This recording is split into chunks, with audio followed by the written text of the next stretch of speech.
All right, well, welcome back to the Kirkham A Movie a Day vlog. Just a short episode today, mentioning a couple of movies that I got to enjoy on Father's Day.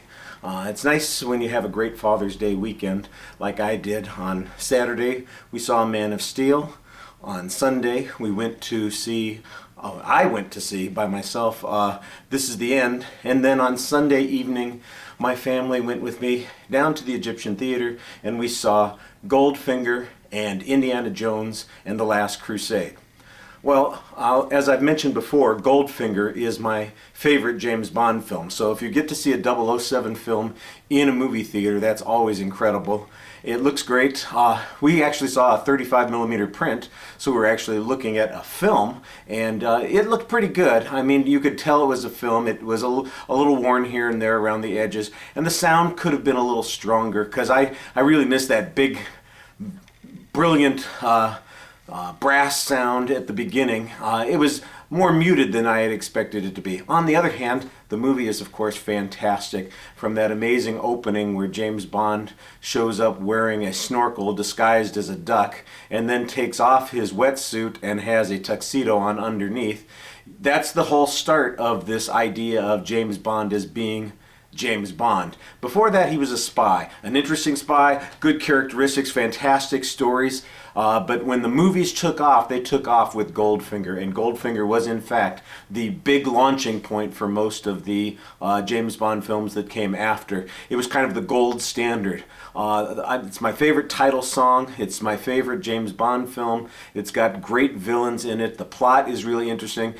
If you watch it enough times, you'll find a couple of things that might not make much sense in the story, but the truth of the matter is that you've got to blame not just the screenwriters, but Ian Fleming himself, because there are a couple of issues with the book also. But it's an outrageous plot, it's a fun story, and that's why you want to go see a movie like that. I've got a post on Goldfinger and another place on my Movie A Day blog, and I'll set up a link here on the vlog for you, so if you're interested in seeing that, you can go and click on that down a little bit below. The second film that we saw was Indiana Jones and the Last Crusade, which is a great movie. It's probably the second best, in my opinion, of the Indiana Jones films. Raiders of the Lost Ark, of course, being at the top. It sets the standard for everything else. Indiana Jones and the Last Crusade, of course, features Sean Connery. So with Goldfinger and Sean Connery in Indiana Jones and the Last Crusade, we got a double dose of Sean Connery for the day, which is a perfect Father's Day gift from my point of view. I'll tell you, there's an interesting story about Indiana Jones and the Last Crusade that I might want to share with you. It turns out that back in 1989, that movie opened on a day that I actually had a final exam that I was giving. And I couldn't get out of giving the final exam. So what I did was I drove Dolores down to the Chinese theater, dropped her off early in the morning, probably about 6:30 a.m., and I went to give my final.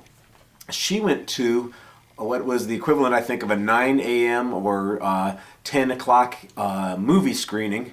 And she went with she went ahead and went in and went with a couple of people that she met in line who were working for Apple at the time. That company was just getting started big time, and they were connected with some conference that was going on there.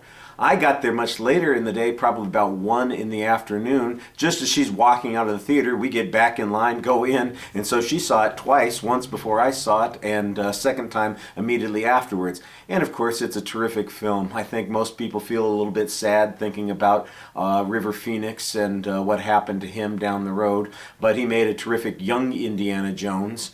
I thought they did a terrific job introducing Sean Connery as his father. I mean, he doesn't appear in the film until almost halfway through the movie. We were talking about it late last night when we had a discussion of some of the special effects in Man of Steel and how dependent they are on CGI in order to accomplish so much of that. And I'll tell you what, it was a real pleasure to watch The Last Crusade, because almost all of the visual effects are done in camera, right there on the set. There are a few effects that maybe you can see that they are photographic effects, and it's a little noticeable. I know the blimp sometimes doesn't look quite as real as it could, but I'll tell you what, that plane crash and the flames that come up afterwards when they're coming out of the tunnel, I thought that was terrific. And of course, most of the stuff with the temple itself, excuse me, the temple where the Grail is set is really good. And most people remember the effect at the end where the villain of the piece ends up choosing poorly, and of course dramatic things happen to him and he turns quite disgustingly old and crumbles into dust before our eyes.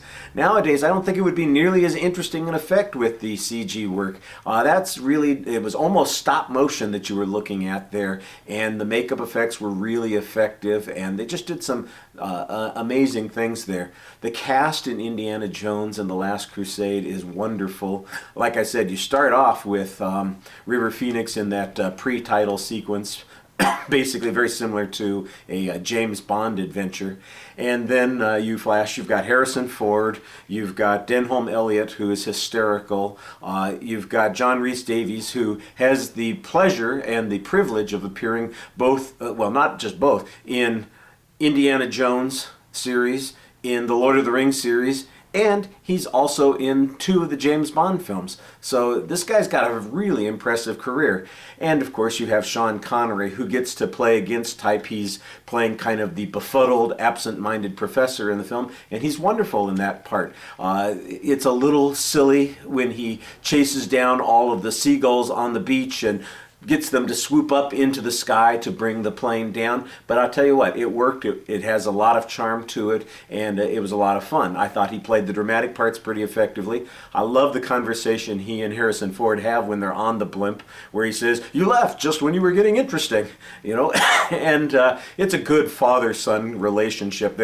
They're close, but they're not really close. There's a lot of tension there, but you can tell that they clearly love each other. And that sounds like a lot of father-son relationships that I'm familiar with. So I thought it was a pretty good experience. We saw it, like I said, in the Egyptian theater. The seats that we sat in were marked Boris Karloff, Bela Lugosi, and Vincent Price. So we were really happy to have those seats right in front of us. They got the little titles on the back of the seat that we were sitting in, so very enjoyable to be there.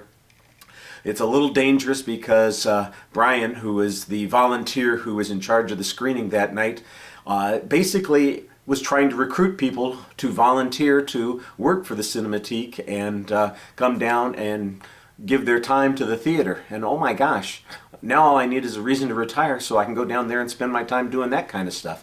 Just what I need, another reason to stay in the theater for the rest of my life. Anyway, it was a great Father's Day experience. I didn't want to get into a big, long story about it. Maybe I'll do a posting on Indiana Jones, all the Indiana Jones films, later in the summer. But for now, I just wanted to keep up. That was the recent phenomena that we went to, something very enjoyable. I'll post, like I said, the link for Goldfinger down below, and I hope you'll visit again and come back and see us. Thanks.